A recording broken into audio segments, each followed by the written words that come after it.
Hello, friends. Hello, friends. Hello. It is I, Greg Su-Tera. It is September 18, 2019. We are all alive. Somehow, we've all woken up again another day. If you're listening to this podcast, that means that you are alive. That means that your heart's beating. That means that the stomach's still digesting food, still getting nutrients, your heart's still beating, your brain's still functioning. It's pretty remarkable. I think we take that for granted. I know I do. I take it for granted, and so I like to remind myself of the miracle that is just being able to wake up every day. So welcome, and I appreciate your ears, and I appreciate who you are. Maybe you're driving to work. Maybe you're driving home from work. Maybe you're chilling on the back patio listening to the birds. Maybe you're running at the gym. Maybe you're at work and you're miserable. Whatever's going on, or you're at work and you're having fun. Whatever's going on, I'm grateful that you're listening. This is my newest attempt at podcasting, and I've had a few attempts in the past, and for whatever reason, they just didn't feel right. I couldn't get into the flow. And then recently I've had the calling to do this again. I've been performing a lot more. I've been speaking a lot more. And so I just feel called to do it now. I have so much to share. I got so many blessings and amazing experiences that I've had over the last year. And I'm kind of like, aside from the people that are super close to me, I haven't, and the small audiences that I've got to share my art and my music with so far, I want to have just kind of a longer form to talk about what the heck I've been doing for the last year. And I don't mean that in like, ooh, let's everybody stop and listen to what Greg's doing because what I'm doing is important and what you're doing isn't. I just can't help but realize the profound changes and shifts and crazy fun experiences that I've had. And it's like, I want to share it. Like, I just want to share it. And if any of it resonates with anybody, then that's like, the ultimate to me. But to just be able to share it for me is such a gift. So I hope that it's fun for you and exciting because it was for me. So thank you. But this last year has been absolutely wild. And I'm going through a very, very interesting shift of moving from, well, I'm going to talk about it a lot of different ways, but in some cases I'm shifting. I'm kind of turning a huge ship, like a massive ship. And the ship had been in one direction for a long time. And it's been getting calls and signals to turn. And maybe I've sent off some like smaller boats to go like check out the call. And, I've been working at these calls.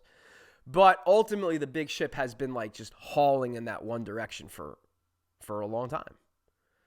And last year in 2018, I began to feel like this ship needed to turn.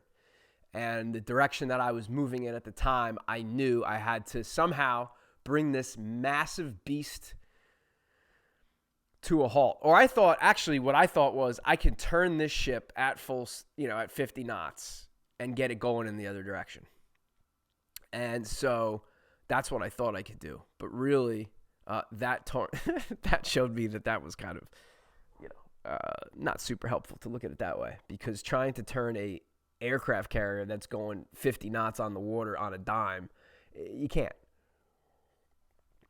And I had to learn that, and I'm still learning that, quite frankly. But I'm the type of person that needs to, you tell me that the pot's hot, not only do I need to, like, touch it to, like, just verify that, but, like, my natural curiosity is, it's hot, huh?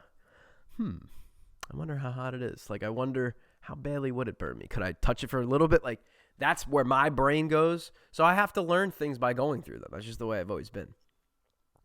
So,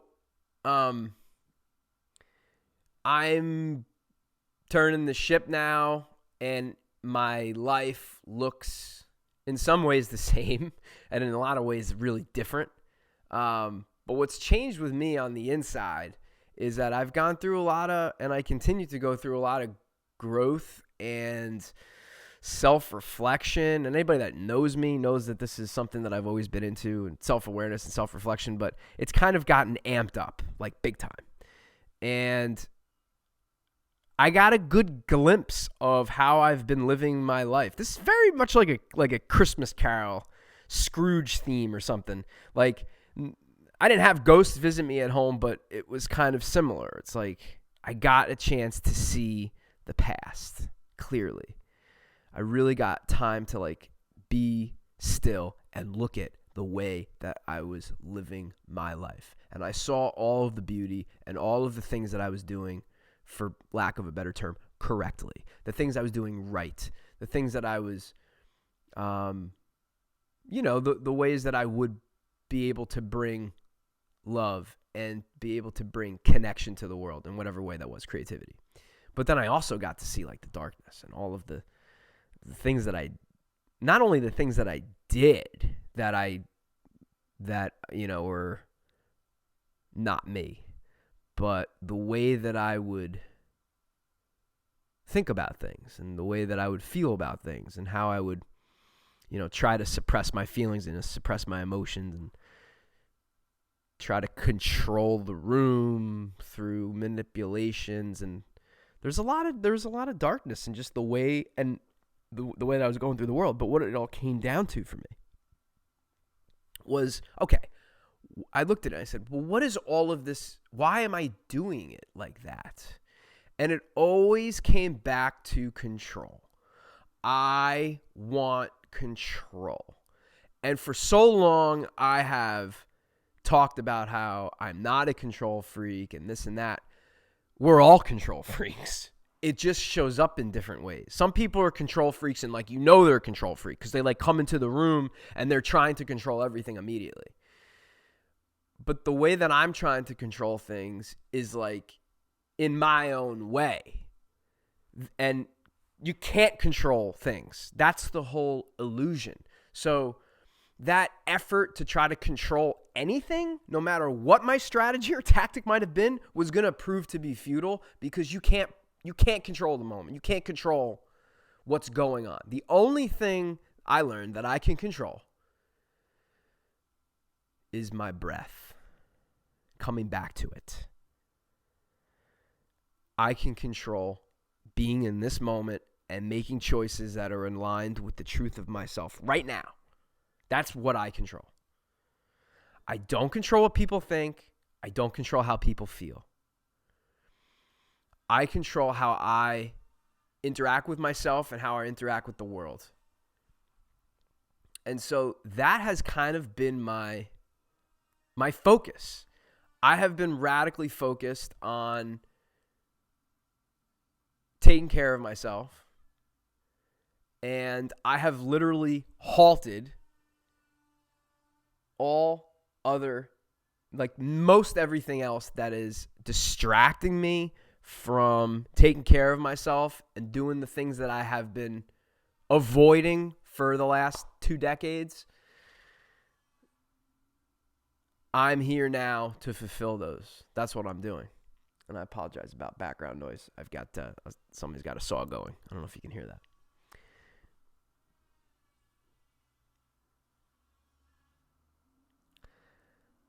So, it's an interesting time. I've gone through a lot of self-doubt through this process. What the heck are you doing? You left a phenomenal... So now I'm going to shift over to, work. You left an amazing career that gave you really great security, great benefits, really took care of you from a financial standpoint. There's a family there, there's a community there. You just just going to leave all that and like go stray off, huh? And for a long time, I battled with that. Like, oh shit, I'm a loser. Like, what am I doing? Like, I threw all that away. Like, why did I throw it away? You know, I had to go through, and I'm still going through moments of just, I'm a loser, you know, because I had an idea about what a loser looked like. I had an idea about what a successful person looks like. And I had to just kind of like let all that shit go to finally realize like what the reality is, which is there's nothing loser about what I'm doing. It's probably the most difficult thing I've ever done, like in terms of the amount of courage that it requires from like on a daily basis of just not of having the courage to believe in my heart and believe in my intuition and follow my path and not go backwards in any kind of way and not digress or not distract myself again from my mission and what I'm doing. It's tempting at times. It is. Of course. And anybody that tells you it's not, that these parts of them are gone, you know, I'm skeptical of that. Because I think that these are things that we're constantly practicing. We're constantly evolving. And I'm experiencing a life now that I've dreamt about, I've daydreamed about, I've written about, I've thought about. I've tried to get to be doing what I'm doing now a lot. And by the way, there is no magic place to be where suddenly everything's perfect. Because even if you started doing your dream job, let's say that you're not doing your dream job now, and then suddenly you snap your fingers and you're doing your dream job. Well, now it's you doing your dream job, and it's still you. So my life on the exterior looks different, and on the interior has shifted. But there's a lot of things too that I still have to deal with my own moodiness and crankiness. Like like the fact that I can sit around and paint and play music all day does not change the fact that I'm still cranky in the morning sometimes, that I'm still moody, that I could still be a little crabby to people, that I could be a little judgmental in my head. Like all of these things, I still have my own junk. I'm working to change circumstances and like physical things in my life, but all that stuff's still there, of course. It's diminished. It is downgraded. It's much quieter. It's not in control. It's not, it's definitely in the back, but it's there. It's definitely there. And that's part of the fun for me, honestly. I love the resistance. I love the friction. Without the friction, I don't have anything else to do. Like, if I don't having the people in the audience listening to the music for me, when I'm up there playing, if it's an open mic and there's 4 people in the room or 40 people in the room, it doesn't matter to me. If there's one person in the room, it changes it. That's friction. I'm here to perform for that person. I'm giving them that gift. When I'm here by myself in my house playing music, it's fun, but it's less fun because I don't have the friction of the crowd. And so I love that resistance. I love that friction. I love waking up and having a moment of fear and then realizing that I've chosen every single step of this path and I will continue to choose it. And what happens to me is out of my control, but I can choose how I spend my time. I can choose what I value. I can choose how I love and how I choose to give my love. That's, to me, that's the most valuable thing. That is the most valuable thing to me. And living from this place of just having, I've really granted myself complete freedom and sovereignty in every way to be as true and authentic as I could be, and to just not BS myself, to just be honest with myself, even if being honest with myself means that I expose a part of myself to myself that I didn't want to expose. Yeah, even if it means that I have to look at something that I don't want to look at. Absolutely. I want to expose those parts because I want to strengthen whatever's weak. I want to strengthen and love and lift up whatever needs to be loved, lifted up. So I don't want to pretend. I want to be honest with myself. Hey, this isn't working. Hey, this is working. And there have been times where I'm like, am I working hard enough? So then I work really hard. And that drains me because I'm not working from an authentic place. I'm just working from a place of fear. And fear used to drive me. Fear used to be my default tank. That was like my default fuel source was fear and anger. And honestly, they're still good motivators. They have a lot of torque for me. Fear and anger has a ton of torque. Gets me out of the hole, gets me off the couch, gets me into action. But to sustain that down the track, it's a short burst. It does not have it does not fuel me for like marathons and for lifetimes. It burns and fries the circuits for me. So I had to turn to a new fuel source, which is love and courage. I know some people don't like that L word. Courage, trust, like knowing what is absolutely true for me and just going and doing it. And that means that I'm willing, and I said this in December, I said it in February, I said it in May, and I'll say it again now. I am willing to give up anything that I need to in order to give myself my authentic life. I'm in a unique position. I'm not married. I do not have children. I have scaled down my responsibilities purposely over the course of the last year so that I can be at a point where I can be radically free. Because for me, that's why I'm here. I want to be completely free and live in a place that allows me to do my art, contribute to the world the way that I want to do. That's freedom to me. When I say I want to be free, that doesn't literally mean that I want to, be free of people and free of everything and go run away. No. I want to be right here. I want to be right effing here, right in the city, right. Give me I want to be with the people. For sure, I love to go off to the mountain and into the cave to retreat. I love that. I need that. That's what feeds my soul. But I like to come back. I like to come back down into the valley. I like to be with the people. That's where I like to be. So I don't want to retreat away.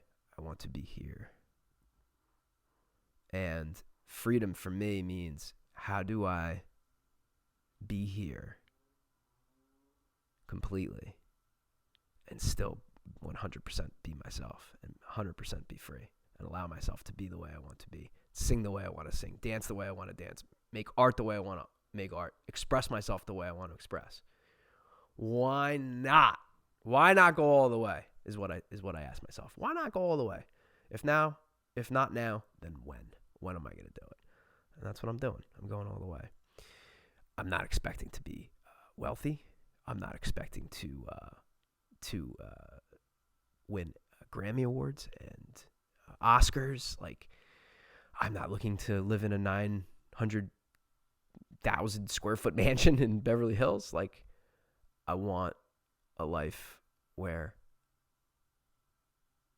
I'm connecting with people. I'm sharing my art. I'm receiving other people's art. Creativity. Being with friends, being with family. That's what I want. That's what's important. And everything else that comes from that is real. But I'm very careful, again, to build a life out of money. Because in the past, that was a big motivator for me. And that came from fear. And so I'm not living in fear anymore. I'm living in this space of gratitude. Like, I'm really looking at my life. I've realized that I'm going to die. I'm realized that I'm not, that there's going to be a time where I take my last breath. Like, I know that for sure. Like, I really sit with that. I understand that. I walk around understanding that today could be the last day. Not because I'm terminally ill or because I have any reason to believe that, but that's how real I feel life to be. Life is intense. Life is fucking intense. And if you pay attention, you'll feel the intensity. You'll feel how vulnerable we are. And I'm really in tune with that. I mean, like, look at our skin. Like, you could puncture this so easily. Our eyeballs, like, really, everything on us can be shattered and broken immediately. We're like the slowest mammal on Earth. I mean, we can't outrun shit. So we've had to come up with weapons and tools to help us to, be at the top of the food pyramid, but really we're not, man. We're slower than we're as slow as a fucking sloth in a lot of ways. I understand this, and I'm not going to waste my time and waste other people's times pretending that I don't know that. And pretending that I'm going to live forever and that I have time to waste. And what I'm doing here, well, it's not really what I want to do, but, it pays the bills. And I have nothing against anybody that is doing what they need to do to pay the bills. Like, that is part of the game of being here. You need shelter. You got to pay for food. Like, God bless you, whatever you're doing. Hell yeah. Doesn't matter what it is. I'm talking about for me. I know what I need, and I know what serves me, I know what fills me, and I know what doesn't.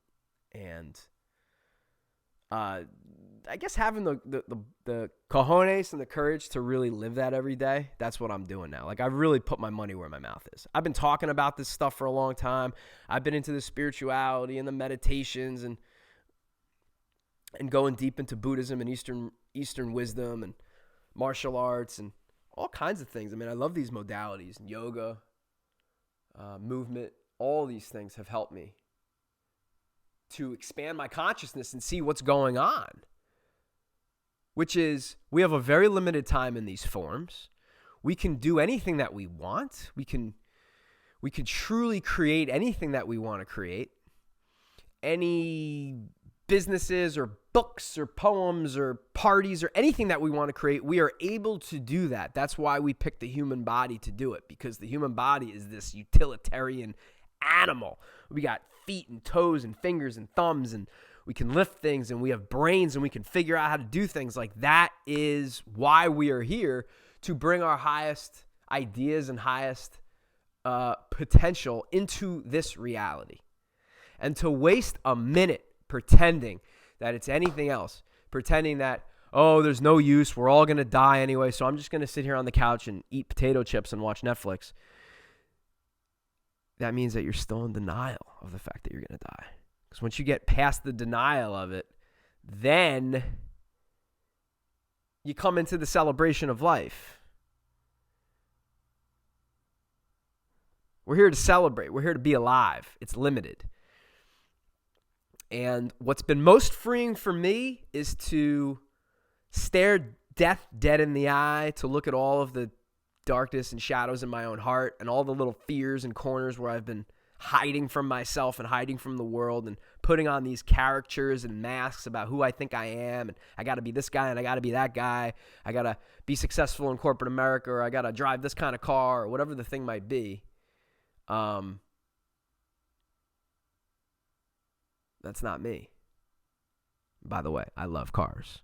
And I will always have amazing cars if I have money.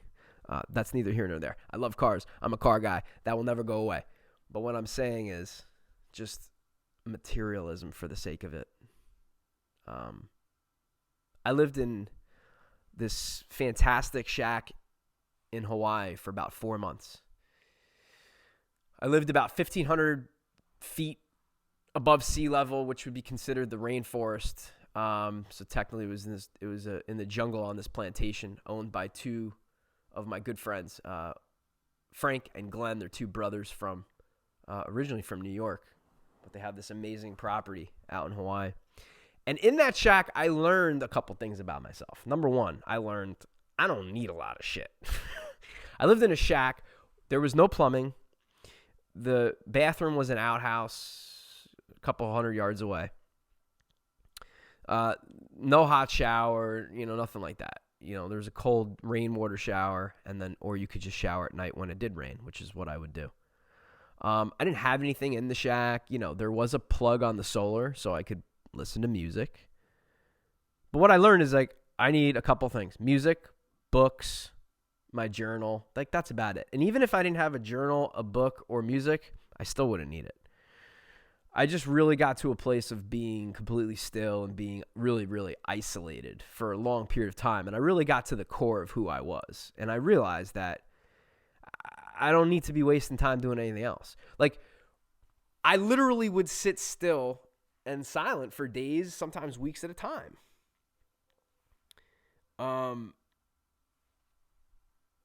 The silence would last, maybe days, but the sitting and the kind of isolation could last up to a week, in terms of being just in the shack and not really venturing outward. Which, if I heard myself talking 10 years ago, I'd be like, why would you do that? That's crazy.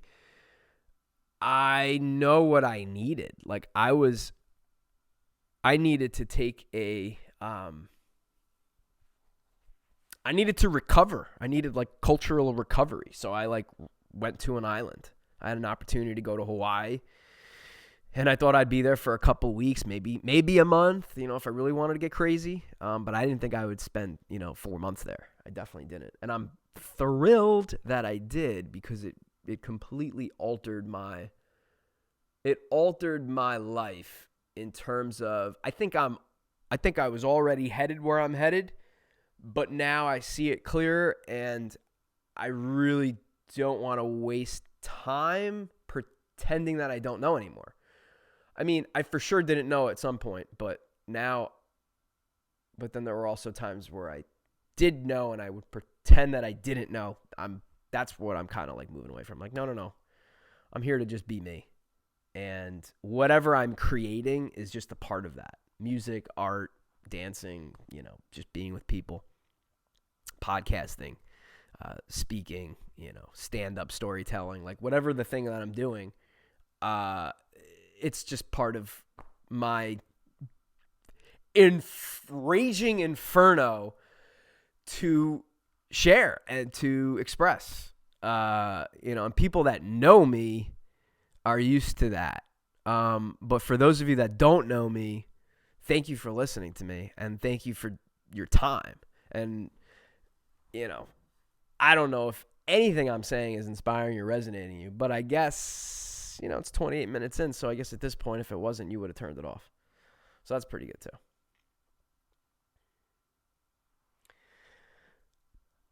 Thank you all for listening. This was podcast episode 1 with Greg Su-Tera, the Greg Su-Tera podcast.